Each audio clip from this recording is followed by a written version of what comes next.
আজকে আরও একটি রেসিপি ভিডিও নিয়ে। আজকে বানাবো হলো একদম পাতলা করে মাটনের ঝোল। তার জন্য দেখো নিয়েছি মাটন, এইদিকে মিক্সিতে নিয়েছি আদা রসুন, আর নিয়েছি আলু, একটা পেঁয়াজ, 3টে মতো আর কি কাঁচা লঙ্কা, শুকনো লঙ্কা, 5 ফোড়ন, হলুদ, লঙ্কার গুঁড়ো, যে সমস্ত জিনিসগুলো লাগবে আর কি।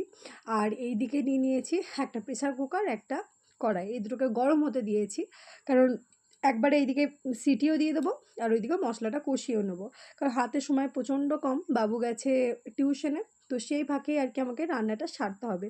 সেই জন্যই আর কি তাড়াহুড়ো করছি, আর এত রান্নাঘরে গরম লাগছে মানে কি বলবো। তো যাই হোক, সেই কারণেই কিন্তু তাড়াহুড়ো করছি রান্না করতে। আর তোমরা তো সকলেই জানো, যারা আমার সাথে বন্ধু হয়ে আছো, যে আমার শরীরটা খুব একটা ভালো নেই। অনেকে জিজ্ঞাসা করেছে যে কি হয়েছে না হয়েছে, সব জানাবো, কিছুদিন সময় দাও, তারপরে সব কিছুই তোমরা জানতে পারবে, সব কিছু বলবো। তো যাই হোক, এইদিকে দুদিকে কিন্তু একটা প্রেসার কুকার কড়াই চাপিয়ে দিয়েছি, আর এইদিকে কিন্তু মশলাটা আগে বানিয়ে নেব। তো আদা রসুন তো আছেই, আর নিয়ে নিলাম অল্প পরিমাণে জিরে, ওই 3-4টে মতো আর কি শুকনো লঙ্কা দিয়ে দেবো, বাস। এটা দিয়ে একটা ভালো পেস্ট বানিয়ে নেব। তো এটাই হলো মাটনের আর কি মশলাটা। অন্য কী বলে টমেটো বা অন্য কিচ্ছু, গরম মশলা কিচ্ছু দেবো না, কারণ এত গরম একদম ভালো লাগে না, পাতলা করেই বানাবো। আর এইদিকে দেখো তেল দিয়ে দিয়েছি দুটোতেই, আর কিন্তু একটা এলাচ আর একটা দারুচিনি কিন্তু আমি প্রেসার কুকারের মধ্যে দিলাম, কারণ ওটাই আর কি দিয়ে তারপরে কিন্তু এবার মাটনটাকে দিয়ে দেবো। আর মাটনটা কিন্তু কালকে আমি হলুদ গুঁড়ো, লঙ্কা গুঁড়ো, অল্প পরিমাণে দই আর তেল দিয়ে ভালো করে মাখিয়ে রেখে দিয়েছিলাম। আমি এই রান্নাতে একটুও টমেটো ব্যবহার করব না। তো দেখো, আমি কিন্তু এবার ভালোভাবে মাংসটা পুরোটা দিয়ে দিচ্ছি। এবার কিছুটা পরিমাণ নাড়াচাড়া করে অল্প পরিমাণে লবণ দিয়ে এটাকে কিন্তু 7-8টা মতো সিটি দিয়ে দেবো, যাতে রান্নাটা তাড়াতাড়ি হয়ে যায় আর মাটনটাও খুব ভালোভাবে যেন সিদ্ধ হয়ে যায়। আর আজকে মাটনটা কিন্তু খুব ভালো ছিল, খুব সুন্দর স্মেল আসছিল। তো যাই হোক, এদিকে কিন্তু আমি কড়াইয়ে তেল বসিয়ে দিয়েছি আলুগুলো ভাজার জন্য। আলুগুলো দেখো ডুমো করে কেটে নিয়েছি, আর ওই ধুয়ে রাখা আলু যা হয় আর কি পটপট করে ফুটতে শুরু করে। আর আমার ছেলে 4টা আলু আবার সাইডে রেখে দিয়েছে, যাতে ওকে আমি আলু ভাজা বানিয়ে দিই, সেই কারণে ও টিউশন যাওয়ার আগে আর কি রেখে দিয়ে গেছে।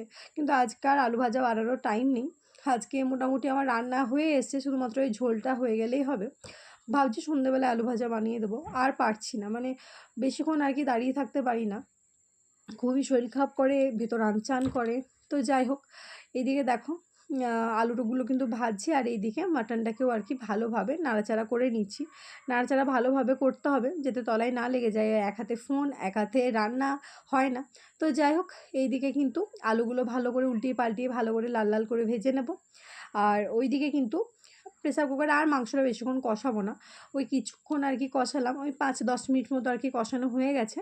এবার আমি লবণ দেব, লবণ দিয়ে জল দিয়ে ভালো করে এটাকে একটা সিটি মারতে হবে। তো এটা এর জন্যে আগে করি, অনেকে কি আছে মশলা কষিয়ে তারপরে আর কি মাংসের সিটি দেয়। আমার মনে হয় আগে সিটি মেরে তারপরে রান্না করে দেখো, রান্নার স্বাদটা বেশি ভালো হয়।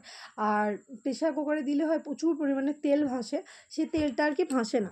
তো যাই হোক, এবার কিন্তু দেখো আমি লবণটাকে অ্যাড করে দিলাম। এবার আমি ওই 2 কাপ মতো আর কি জল অ্যাড করব, এই বড় কাপের 2 কাপ জল অ্যাড করব, আর একটু কিছুটা জল অ্যাড করব, তাহলেই কিন্তু আমার হয়ে যাবে।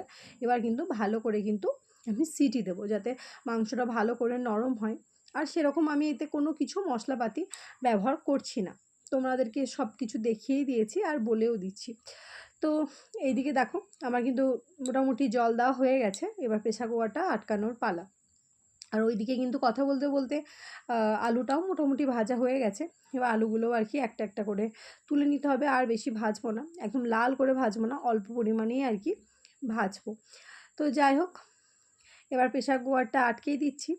আর একটা কথা বলবো বন্ধুরা, প্লিজ ভিডিওটাকে স্কিপ করো না, পুরো ভিডিওটা দেখার অনুরোধ রইল। যদি ভিডিওটা কোনো অংশ ভালো লেগে থাকে, লাইক কমেন্ট অ্যান্ড শেয়ার করে দিও। যারা রেগুলার ভিডিও দেখো তাদেরকে তো অসংখ্য ধন্যবাদ। আর যারা আজকে ভিডিও প্রথম দেখছো, যদি ভিডিওর কোনো অংশ ভালো লেগে থাকে, প্লিজ আমার ছোট্ট চ্যানেলটিকে সাবস্ক্রাইব করে পাশে থেকো। তো দেখতেই পাচ্ছ আলুগুলো কিন্তু আমি তুলে নিচ্ছি। তো আলুগুলো এইদিকে তোলা হয়ে গেছে। এবার কিন্তু আমি তেলে দেবো 5 ফোড়ন, আর প্রথমে অল্প পরিমাণে তেল আর একটু দিয়ে দিলাম ওই আলু ভাজার তেলের উপরে, অতিরিক্ত বেশি তেল দেবো না, তো যতটুকু নইলে নয় আর কি, ততটুকুই আর কি তেল দিচ্ছি। জানোই তো বীভৎস পরিমাণে গরম পড়েছে, ব্যাঙ্গালোরেও কিন্তু সাংঘাতিক গরম, আর এত কড়া রোদ্দুর মানে কি বলবো। আজকে অনেকের স্কুল ছুটি রয়েছে, তো সেই কারণেই আর কি মাটনটা নিয়ে আসা। আমার ছেলে চিকেনটা ভালো খায় না, মাটনটা হলেও এক পিস খায়। তো যাই হোক, এইদিকে দেখো এবার দেবো 3টে কাঁচা লঙ্কা ফোড়ন। তো 3টে কাঁচা লঙ্কা ফোড়ন দেবো, তারপরে দেবো একটা পেঁয়াজ, মিডিয়াম সাইজের একটা পেঁয়াজ আর কি ছোটো ছোটো করে কেটেছি। আমি বেশি পেঁয়াজও দেবো না আসলে, আর মশলাপাতি মানে অতিরিক্ত জিনিস আর কি খেতে পারি না, অসুবিধা হয় প্রচণ্ড। তো সেই কারণে হালকা পাতলা করে করবো, একদম পাতলা টেলটেলে ঝোল যেটা হয় মাটনের ঝোল, সেটাই আর কি বানাবো।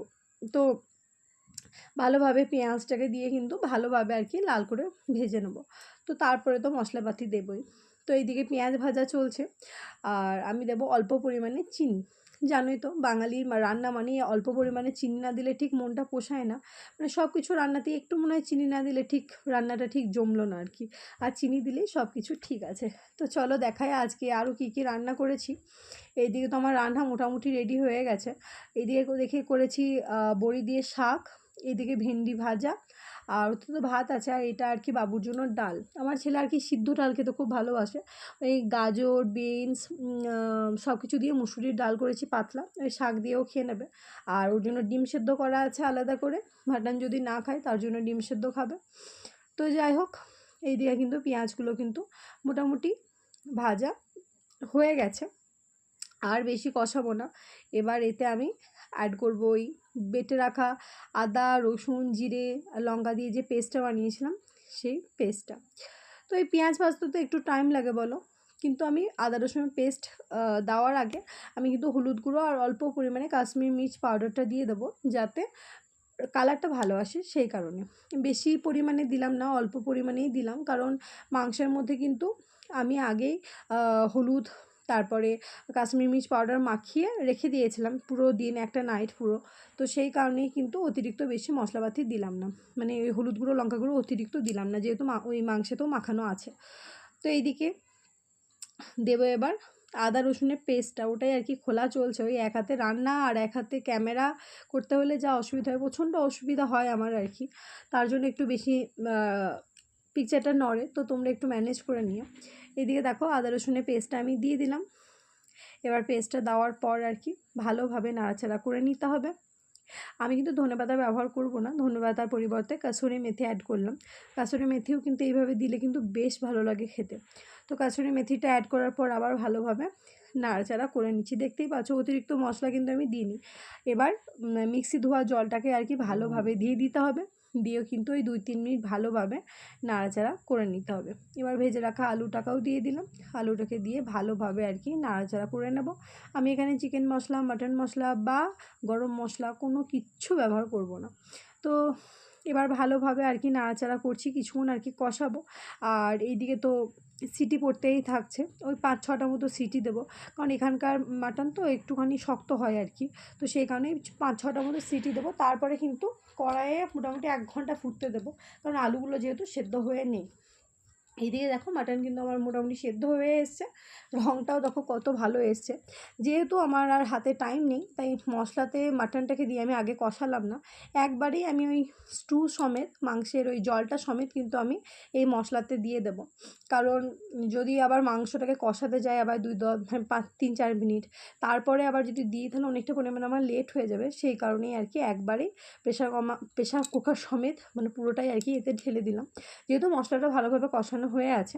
এবার ভালোভাবে যদি আমি ফুটতে দিই তাহলে এমনিতেই মাংসের ভেতরে পুরো মশলাটা চলে যাবে। আরও একটু পরিমাণে জল দিতে হবে, এইটুকু জল তো পুরোটাই টেনে নেবে, কারণ যেহেতু আলুগুলো এখনও অবধি শক্ত হয়ে আছে, আলুগুলো কিন্তু সিদ্ধ হয়ে নেই। তো আলুগুলোকে আর কি ভালোভাবে সিদ্ধ হতে দেবে, ততক্ষণ ফুটবে, মানে 1 ঘন্টা মতো আর কি আমি ফোটাবো একদম পুরো অল্প আঁচ দিয়ে। যত ফুটবে তত কিন্তু মাটনের ঝোলটা বেশি ভালো লাগবে খেতে। আর আমার মনে হয় মাটনের ঝোল একদম পাতলা খেতেই ভালো লাগে, বেশি মশলা একদম ভালো লাগে না, তাহলে মনে হয় মাটনের স্বাদটা আর কি চলে যায়। তো যাই হোক, দেখো অনেকটা পরিমাণে জল দিয়ে দিয়েছি, আর এবার কিন্তু মাটনটাকে ভালোভাবে ফুটতে দিতে হবে। তো অনেকক্ষণ ধরে ফুটতে দেবো, ওই 1 ঘন্টার মতো আর কি ফুটবে একদম ধিম গতিতে। তারপরে তোমাদেরকে দেখাবো যে মাটনের কালারটা কীরকম এসছে।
দেখো আমার কিন্তু মাটন একদম অলমোস্ট রেডি হয়ে গেছে, কারেন্টটা চলে গেছে তাই আর কি ফ্লাক্সটা জ্বাললে আর কি ঠিক মতো বোঝা যাচ্ছে না কালারটা কিন্তু খুব সুন্দর এসেছিলো। আর মাটন কিন্তু একদম আমার রেডি।